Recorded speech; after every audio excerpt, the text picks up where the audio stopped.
Hi there, welcome. I'm Sheryl Staples from the New York Philharmonic. I'm the Principal Associate Concertmaster there, and I'm so pleased to be here at Merkin Hall working with two students from the Kaufman Music Center. We're going to hear first from Gretchen Kamm. She's going to play the first movement of the Bruch G minor violin concerto.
playing. Yes, there are 2 or 3 of us here.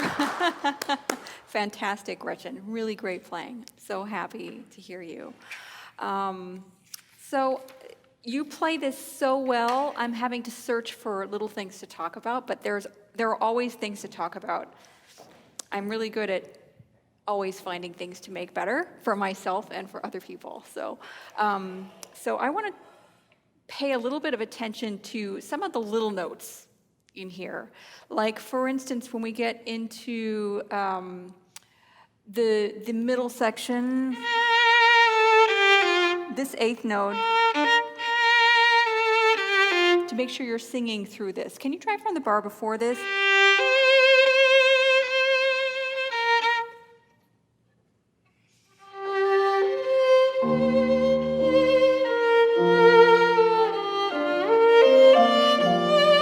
Okay, so let's just think about that bar. And what's your fingering? Is it 2-1? Go on. Okay, so 2. Okay, so that's part of the problem, is the fact that you're shifting after the first finger. So what's happening is that note that you're playing with the first finger, the A, it's getting a little bit swallowed up. It's not really sounding like part of the melody right now. Let's make a point of vibrating on that note.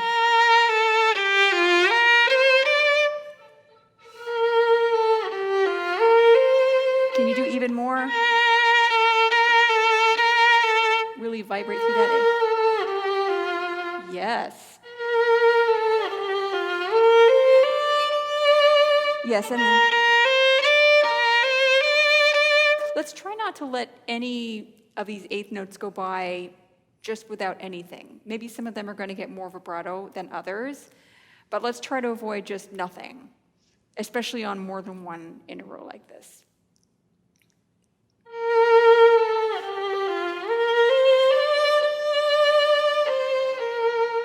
Keep going.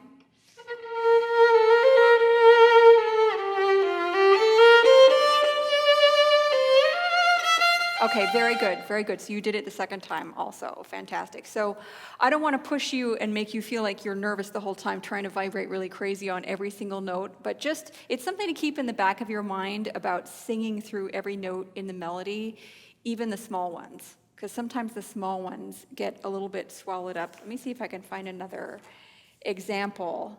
Even at the beginning, if we go back to the beginning, the second entrance, the G,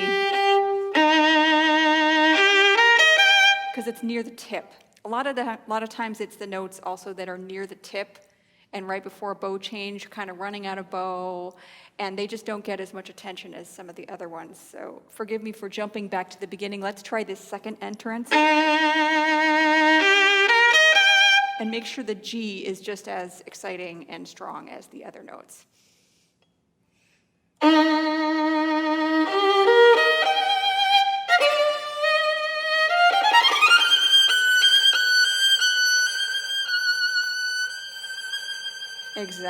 Exactly. And here,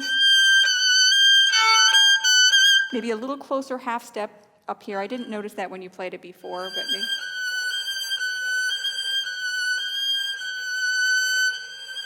Right, so the F sharp really leading up to the G. Okay, great. Now we're going to jump to tempo 1, where it comes back. This one, and what I'm interested in is hearing all the notes after the first 3, because probably we hear. This is kind of a projection thing. You know, I'm trying to envision that.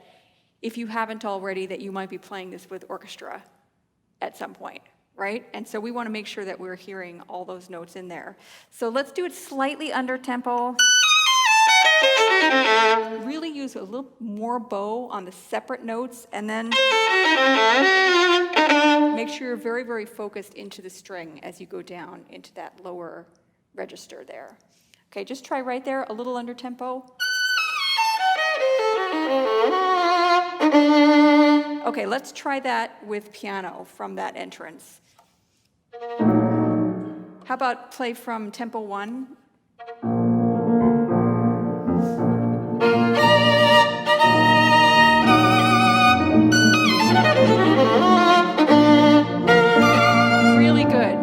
really good. So that took a little more effort. You had to really focus in on those notes, but you're able to do it right away. So that's a concept that, I mean, you need to do it on the next one as well. So let's keep that in mind. All of these separate notes, and especially going down in register, you need to work harder to make sure they're going to cut through in a big space like this, and especially if you're competing against an orchestra. But even with piano here, I felt like I was losing you a little bit when you were playing through before. So let's go the same place one more time.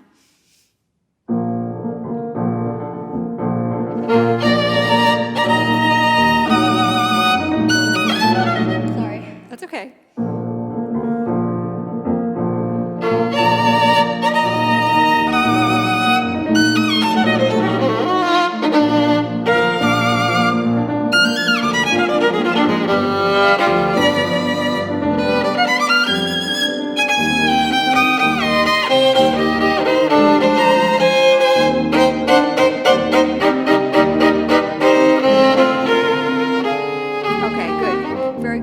Now let's talk about bow division a little bit too. On all of these chords, now let's see, are you playing this one up or down? I can't remember. Up, okay, so let's make sure that the first part of the chord, the two lower notes, that they're only using up about this much bow. So you can really hang on to the top of the chord with most of the bow, and I would say the same thing for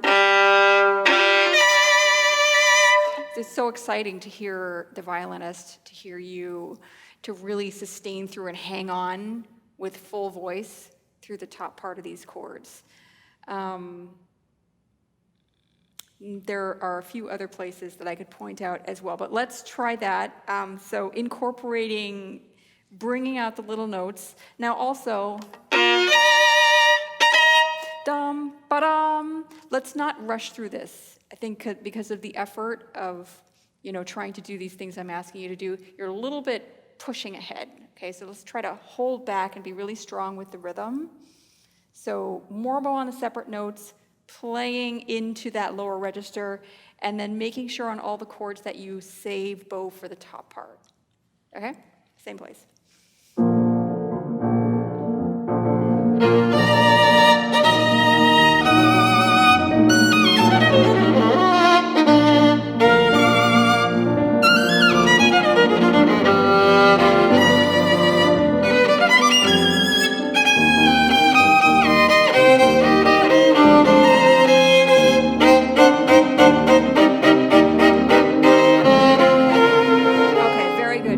Very good, Gretchen. Such a lovely young violinist. Thank you. Fantastic. I just want to hear you play this chord.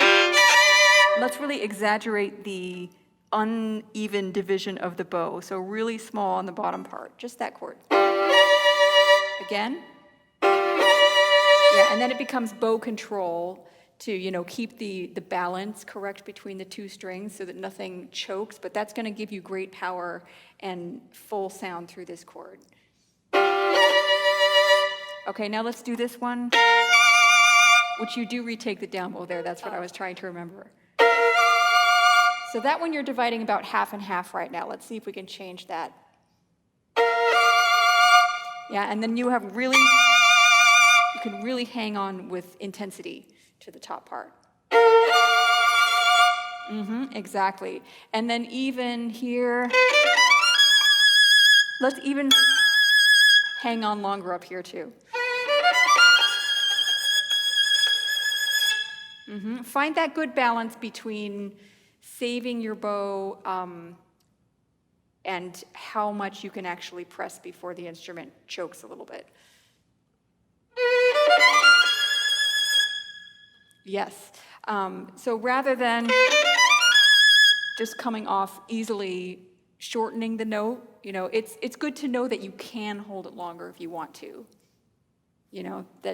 That the technique is not making the musical decision for you. You make the musical decision about how long these notes should be if you're not running out of bow. Okay, another bow division thing. You play this so well.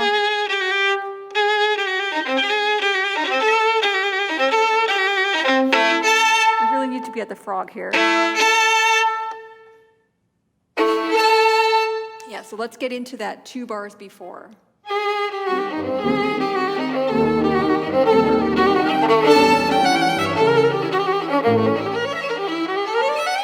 Okay, so Gretchen, you have very, very fast fingers. It sounds great. But it's not as clear as it could be from a projection standpoint. So I want you to think about taking what's really impressive and fast and just kind of putting it in bold letters. You know, like if you're on the computer, I want you to click that B with everything here. Even for this part, try using a little more bow and just kind of opening up your sound a bit.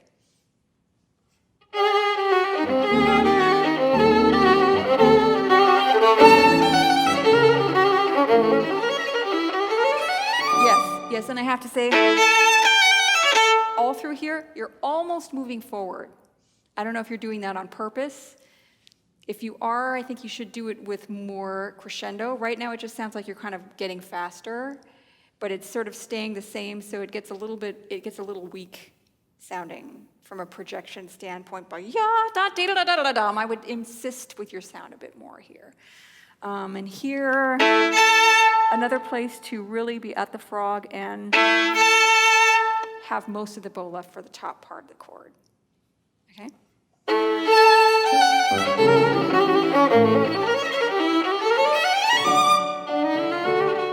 Yes, very good. So let's go from, how about here?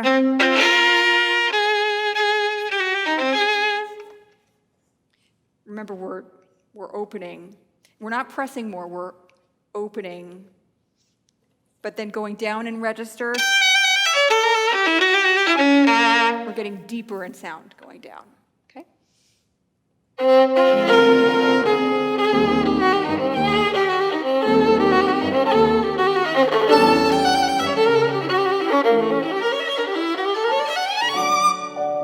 Okay, very good. So I still think you could use more bow. All right, but I'm going to leave you to work on that.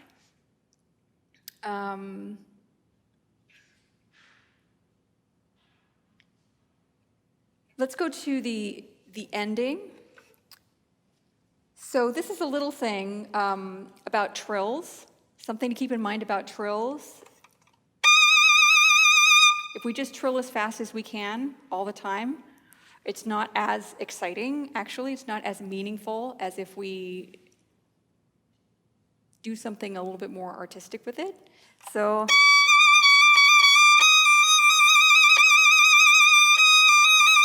or I couldn't remember whether you're starting from the upper note or the main note. It doesn't really matter. Okay, so the main note, that's fine, but...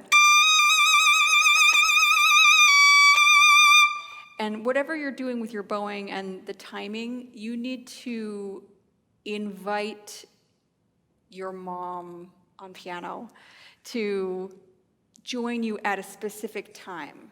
She's following you right now, but I don't feel you kind of inviting her to come with you at the end of the trill. You know, she's catching you because she knows you, and you guys have done this a bunch of times together, all right? So, let's do from the beginning, and there's going to be another opportunity here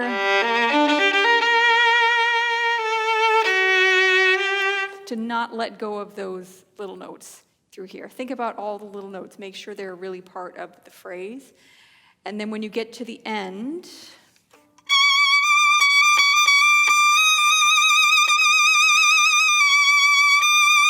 something a little more dramatic, a little more meaningful, and a little more obvious where you're going to come to that final D at the end.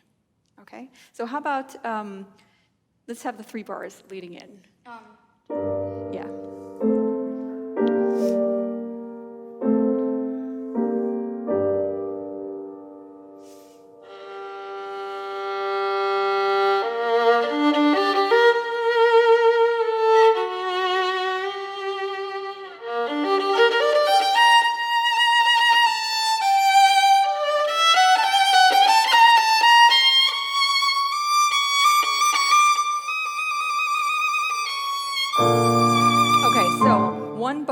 It's fine, but you got to really save more than that, right?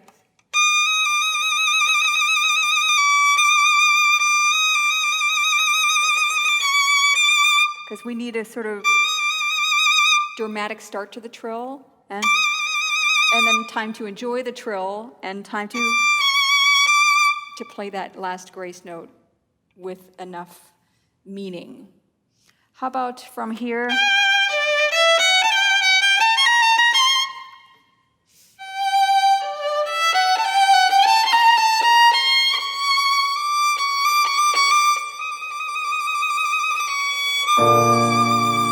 Much better, much better. I would, if I were you, I would practice it to hold that trill as long as humanly possible.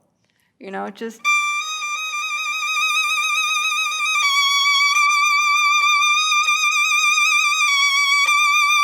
And then if you're like me, at some point you might decide to give up and actually take 2 bows during the trill. I just feel like it's a little cramped on 1 bow. It can be done, but you have to work harder that way.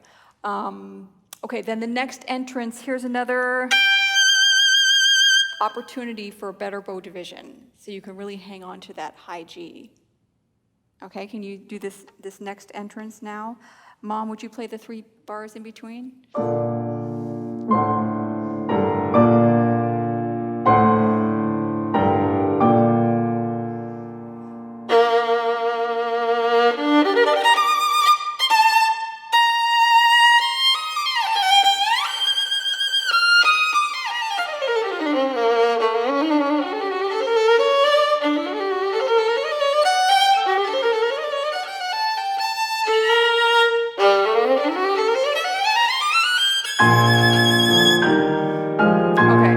Okay, so it's easy to get tangled up in there.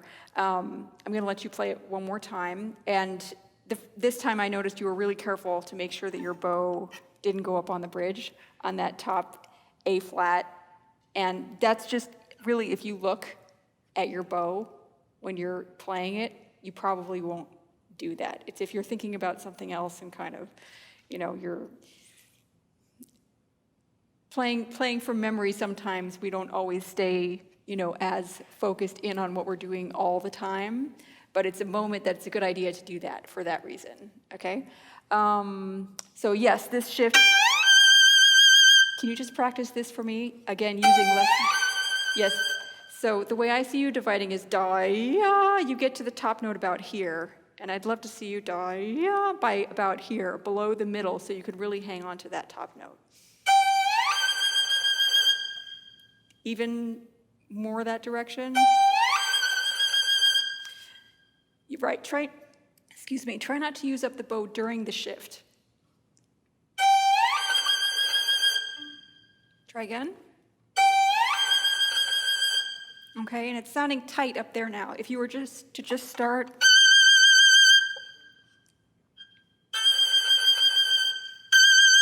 Let's find brilliant without pressing. You're right on that edge. Now find that sound with the shift. Better. But see how you need bow? Excuse me, just something went down the wrong way. All right, let's play this again. The 3 bars leading into this second entrance.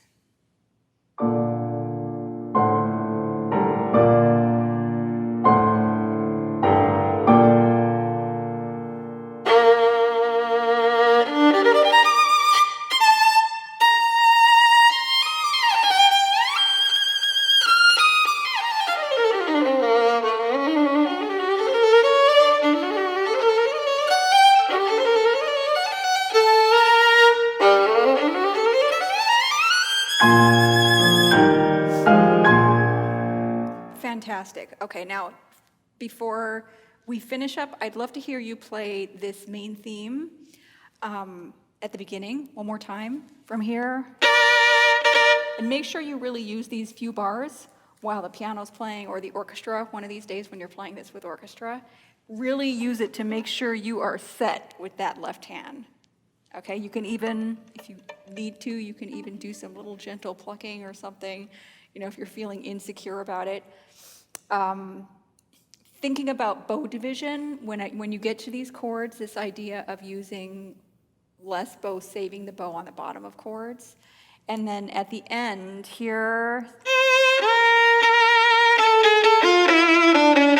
in general, I just love to see you use about 3 times as much bow as you are for all of this.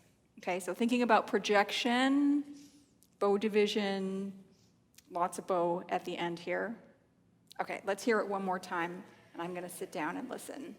This is from bar 11, yeah, the 5 bars before she comes in. How about yon, don, don, don, don, don, don.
Good. I just want you to do this again.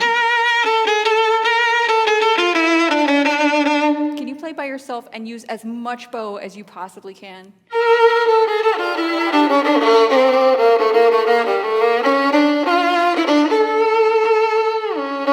And then there's one of those notes. There's one of those notes. Da-ya-dum. There's one of those little notes that's getting a little bit swallowed up because it's at the tip. You don't have much bow.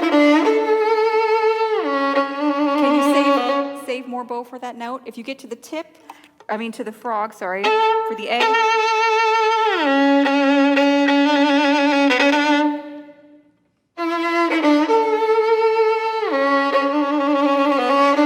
Yes, very good now. This is actually a place where I think you could take a little bit of time, it would be meaningful to do it. So he writes largamente right at this point anyway. So let's think about maybe taking 1 notch back with the tempo, so you don't have to rush like this.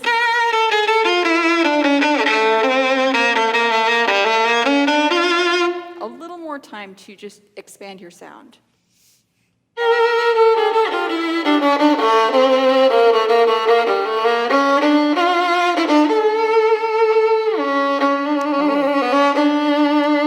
Really good, really, really good. This chord. You can try this one. Sorry? Let's find that brilliant sound. And all the way through to the end. Listen how it ends as well. Da. Yours kind of drops off. Da. Dim. I wanted to end with brilliance. Exactly. Let's try to find that sound playing the whole chord. Yes, and you notice it's a lot easier to do it if you start it here, right? Instead of you have a little bow left at the top. It means you have to make it really short if you don't have as much bow left. Okay, so that's something I think you can really just find so many places in this first movement here where if you just change your bow division, if you adjust your bow division, you're going to find you have so much more power. And places like if you need to be strong to get to the frog and use the whole bow, because the middle just is never going to give you the same kind of sound, okay? You're such a great violinist. I'm so happy I got to hear you. Thank you so much, Gretchen. Thank you. Okay, you're welcome. Brava.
Okay,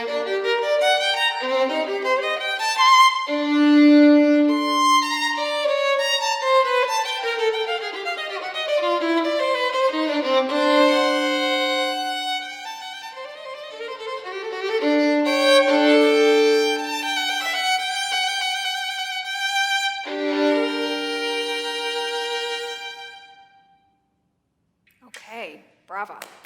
Great. Great playing, Julia. Really great playing. So I can tell that you have put a lot of thought and work into your approach to this piece.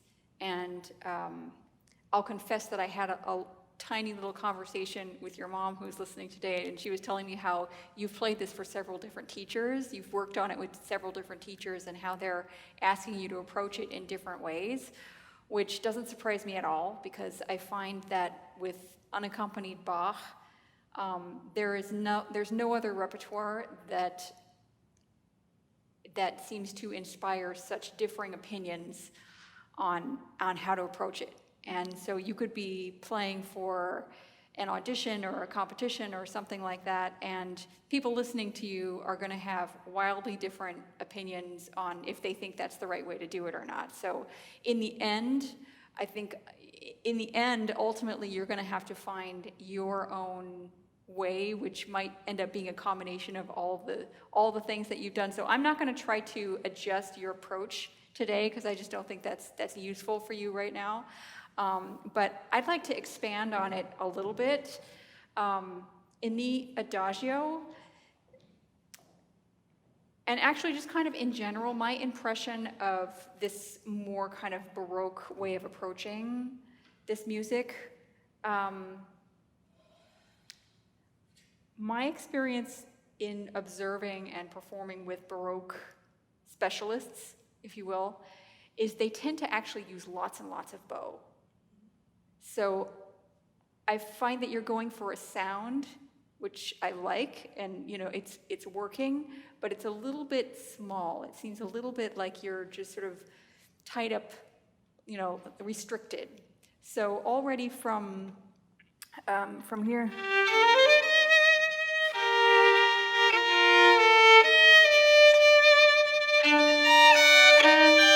Kind of going with the approach that you are working with right now, but just opening it up so you don't feel like you're always trying to use less bow in order to control your sound. I feel like that's what you're doing. You're using less bow in order to try to get the kind of sound that you're looking for.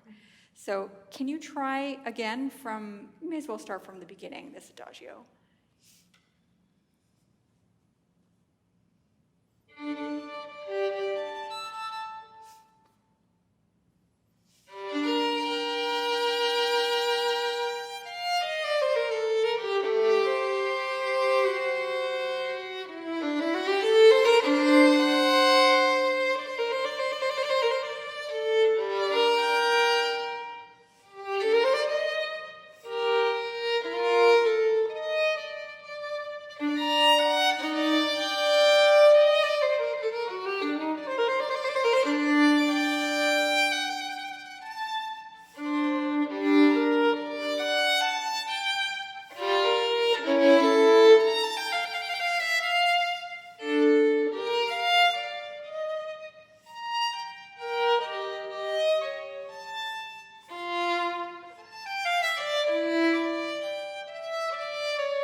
Okay, good. I find that's already sounding more natural. It could also be nerves. I know nerves could do that to us also. That just kind of makes our bow get shorter, right? But just trying to remind yourself to do that, especially in the practice room, so you really practice that in using as much bow as you feel like you can reasonably do, even when it's soft and you're just kind of floating even all the way to the frog at times. Using that bow speed is what's making the instrument really ring, and it's what gives this sort of Baroque approach these beautiful, big, kind of arching swells that we hear sometimes, ya-da-da-da-da-da, these kind of things that would go up and down.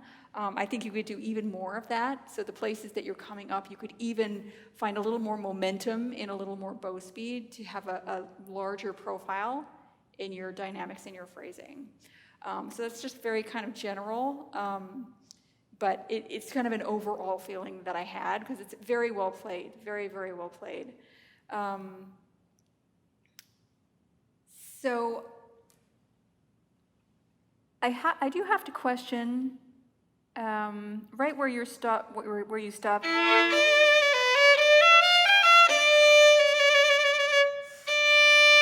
Is this the way you've been instructed to play this appoggiatura, to play that long? Okay, because it seems like there's not that much time to get the trill going afterwards. So that I'm just questioning it. But obviously you have to do what your teacher is telling you to do. If you play it more like, what would it be, a 16th instead of an 8th, I guess, or maybe it would be a 32nd. That's kind of the Baroque sound I have in my ear, where there's time for the trill to live and for us to get that nice hold on the main note before you go on. Just thinking about that, just questioning that. Would you try from here again?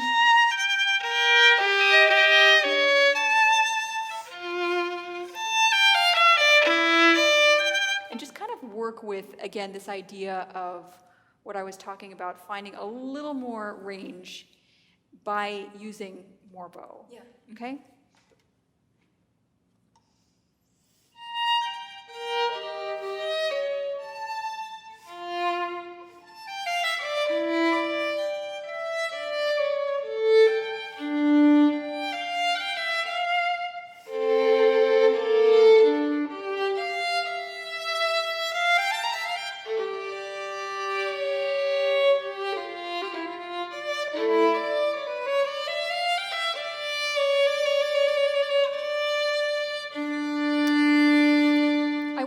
You're doing this,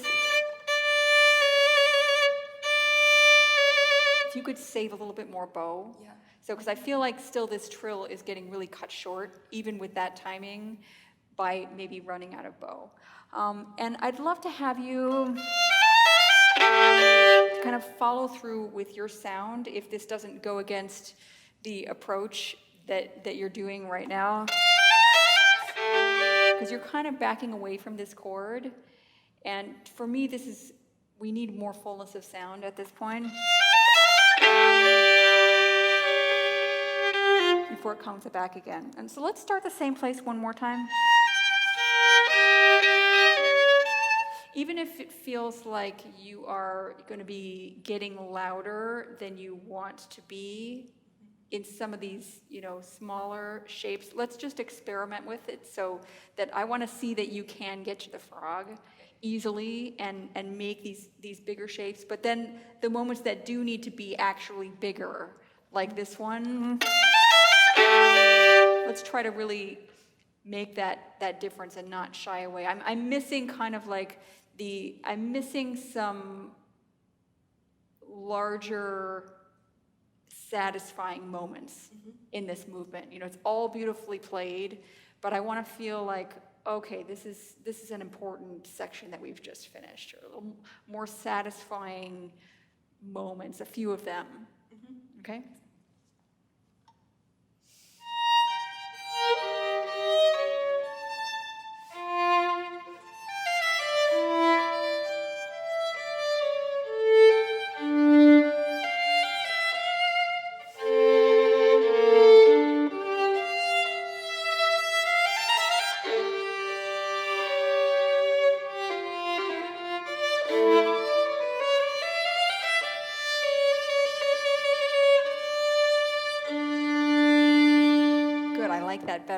So this, I think,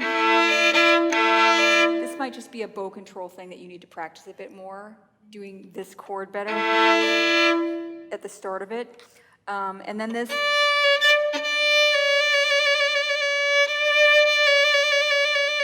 The trill didn't quite get going. See if you can get that trill moving a bit more. Let's do from here.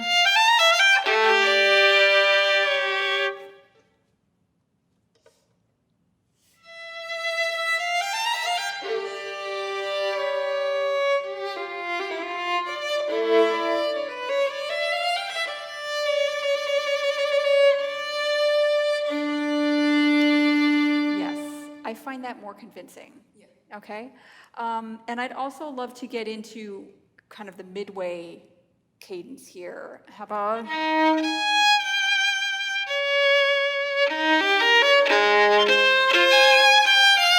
And, you know, this is another one. This is kind of arguably one of the bigger moments in the movement here.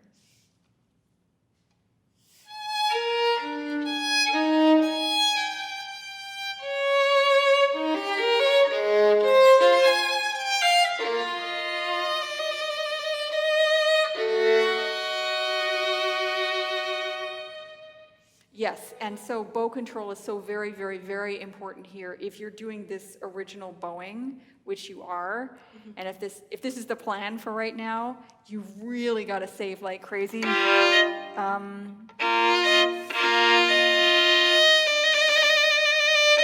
you don't lose your sound through here. That was so much better already. Do it one more time for us.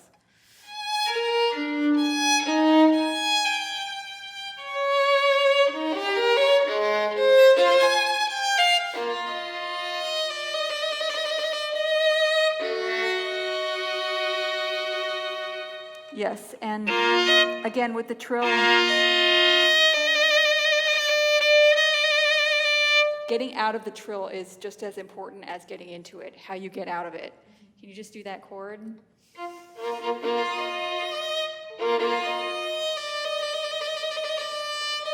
Yes, exactly, much better. Okay, so just kind of go through, figure out the places that you can expand a little bit. There are also several places that you can be down here and be super flautando and really soft also, but just that technically using more bow is going to give you a really blossoming, beautiful sound through here. Okay, let's go to the fugue. And you've really worked this out, bringing out that fugal subject over and over again when it's on the top or when it's on the bottom, like already getting into the second bar. I wonder, I guess I have to ask if the idea is to start, this is the second bar, of course, but in my mind, my approach would be to bum, bum, bum, bum. So here, go to the middle of the fugal theme. I would do the same. What I'm getting from you in a few places is in an effort to bring out that lower line when it is the subject, we're getting a bum, bum, bum, bum. We're getting a real kick at the beginning of it, and that might be on purpose or it might be something to rethink. You know, you want to try this opening for us again?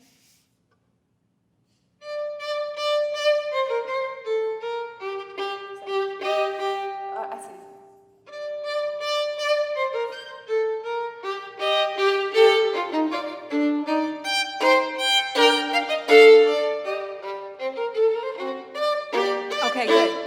Good, Julia. So it's something to think about. You know, where are you leading within the subject? How big of a shape is it going to be? And dun dun dun dun. Does it really drop off after that, or should it be a little bit more gentle? This time you're really dropping off. Dun dun dun dun dun. Da da da da da. Yum bum bum bum ba ba bum bum bum bum bum bum bum ba ba bum bum bum. Maybe a little bit. Keeping a little bit more in the same voice, at least within that statement of the subject. One more time.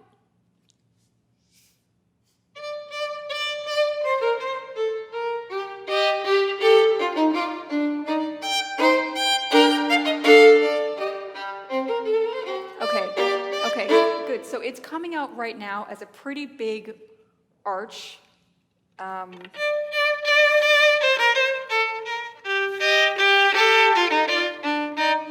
don't know if you want it to be that big within each subject. Again, it's something to think about. You can try it different ways, see what is making sense. But do be careful when you get here. I don't always hear that top note as part of the subject when you get to the 3-note chords. So that would be just a technical thing to work out, to make sure that we're still hearing it at the top of those 3-note chords. Then when you get to the 16th notes, this kind of articulate détaché here, I like it. I think it has a lot of character. I wonder if it has to be consistently that way throughout the entire fugue every time you have 16th notes. It's a question I'm putting out there. I felt like particularly by the time you got to this moment, maybe that wasn't all separate. This.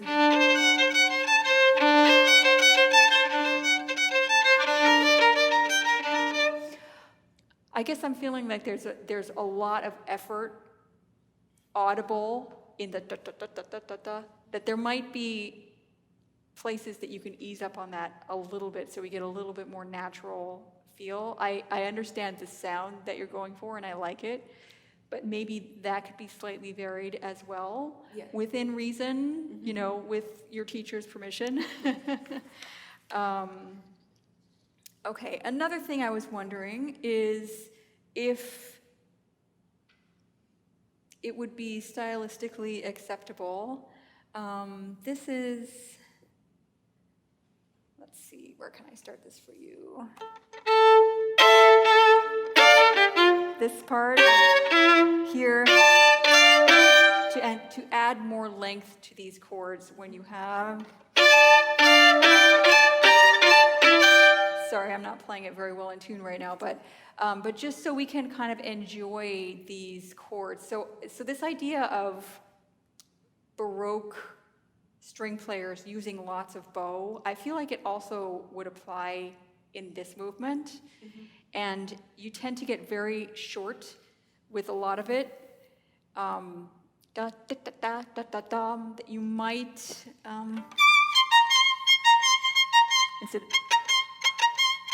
it's sounding a little small, okay? So the places where you're in the middle of the bow, playing off the string with the up, up bowing. So let's actually go from that point after this first 16th note passage when we start. And here's another place, by the way. It's pretty dramatic. And if that's what you're going for, then okay, but I'm just, you know, think about it.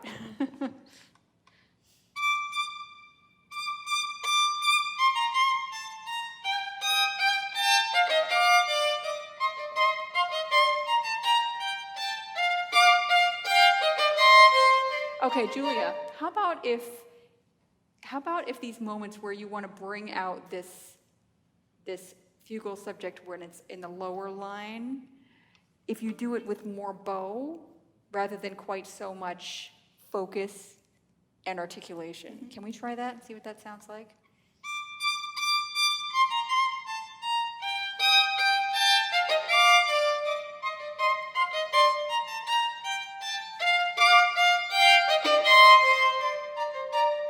Yes, and I have to say I actually really love that contrast between the softer statement where you're giving that articulation, and then this sound of much more round and much more open. I find that really interesting and intriguing to listen to. Me too, yeah. Great. Maybe at this moment, since this is one of the softer moments in the fugue, maybe not quite so big a shape. Da, da, da, da, da, maybe it's a little too exaggerated here. And whenever you're doing it, make sure that the 16th notes, bum, bum, bum, bum, after this kind of arrival, da da da don't sound unimportant. Yum ba ba bum bum bum. That they're still, basically up there, coming down a little more gently instead of dropping away so much. Okay, so I'm going to let you continue on so we can get to this part where I'm hoping to just hear more round, open sound from you through here. Okay.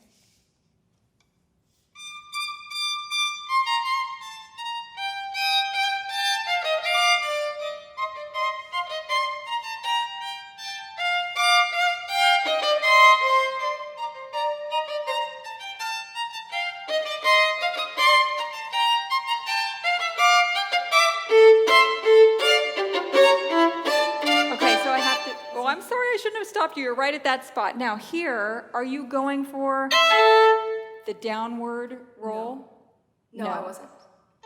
Okay, because I'm not really hearing the A very much on the triple stop. Okay, so yeah, I should try that. Well, you can do it or not. It's worth trying it both ways. You probably have.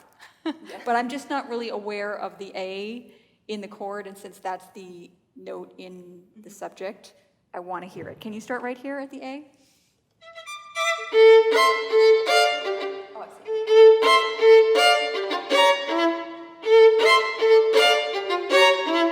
Yeah.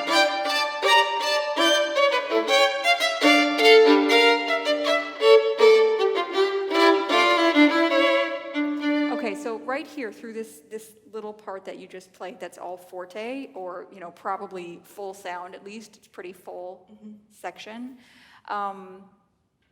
Let's again try more bow for the 16ths, and maybe not try to articulate them quite as much, just as an experiment for me. And still rounding out and giving a little more length when you get to the continuous triple stops, one after the next here. And I would just go ahead and play these triple stops normally, so at least we hear that A on the bottom, as you basically did this time.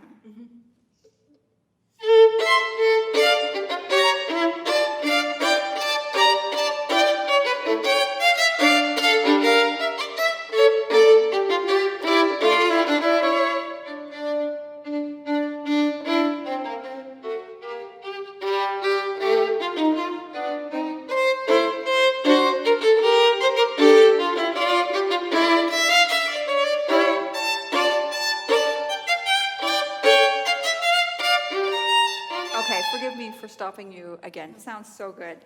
Now here we have the opposite problem, where I don't hear the A on top as much as I would like to. Can you play right here?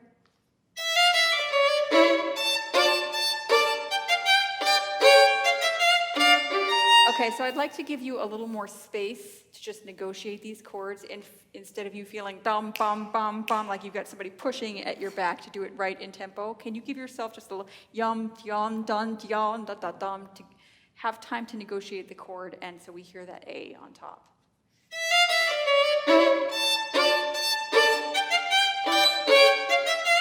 Yes, and when you have two chords in a row, can you use more bow? Really more bow? Yes.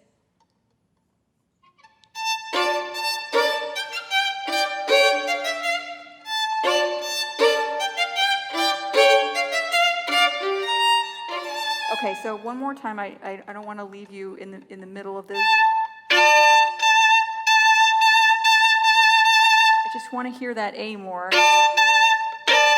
on top of the chord.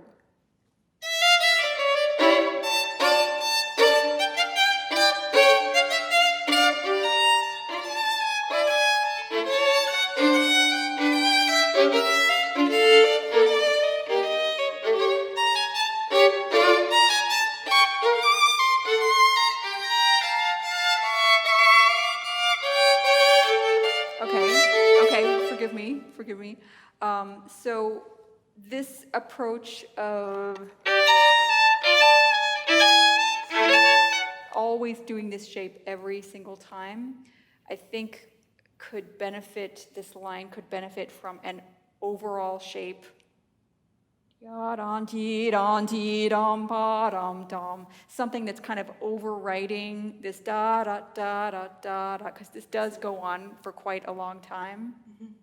So if you can incorporate that, assuming that's something that you want to keep, and find a way of growing somewhere and, finding some larger shapes, or a larger shape to accomplish in here, then when you get to... I wonder if it could be a slightly different feeling at this point, because we've had now 1, 2, 3, 4 bars of dee-da, dee-da, dee-da, dee-da, and it's always a chord and a single note, chord and a single note, chord and a single note. Now we have double stops all the way through this bar, and I'm sort of yearning for a more sostenuto sound at this point, okay? Should I start from that place? Yes, that's fine.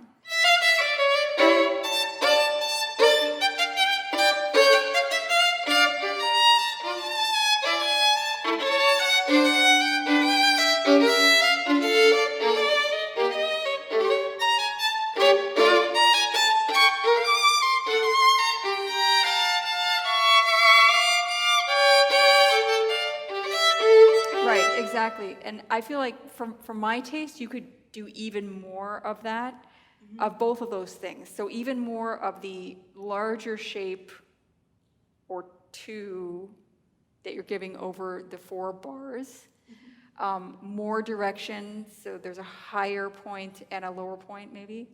And then here,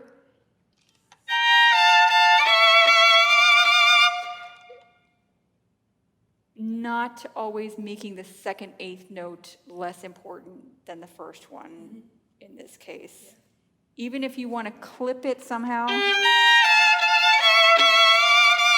it's possible to do that, but still sustain sound-wise through that 2nd note. Okay, last time. From the same place? Yeah, same place.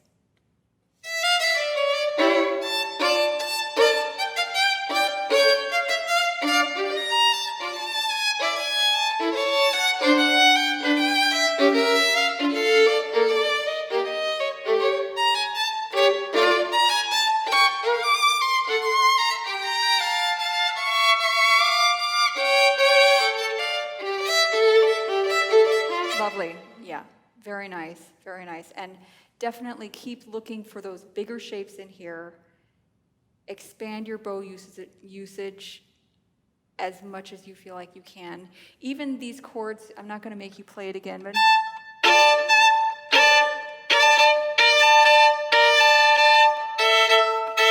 That's why I can't play them too.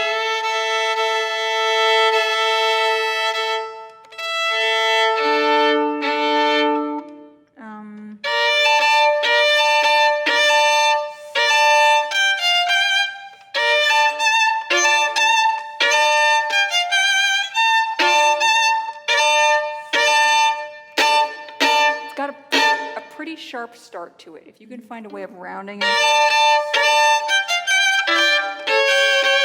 And then the ultimate really would be if you can manage to sometimes vibrate a little bit on these awkward chords. Just keep it in the back of your mind that it might be worth the inconvenience of figuring out how to vibrate on some of these chords. That's pretty, your fugue tempo is plenty fast, so I think there's room for you to have a little more space at times, in my opinion. And I think it would be in keeping with the more Baroque style approach to have not quite as much start like this to the chords and more ring this way that you get from this really fast bow speed. So looking for both of those things. Okay? Yeah. Thank you so much for playing today. Thank you so It's much. wonderful to hear you. Fantastic violinist. Thank you, and nice to meet you. Bravo, Julia. Okay. Thank you all.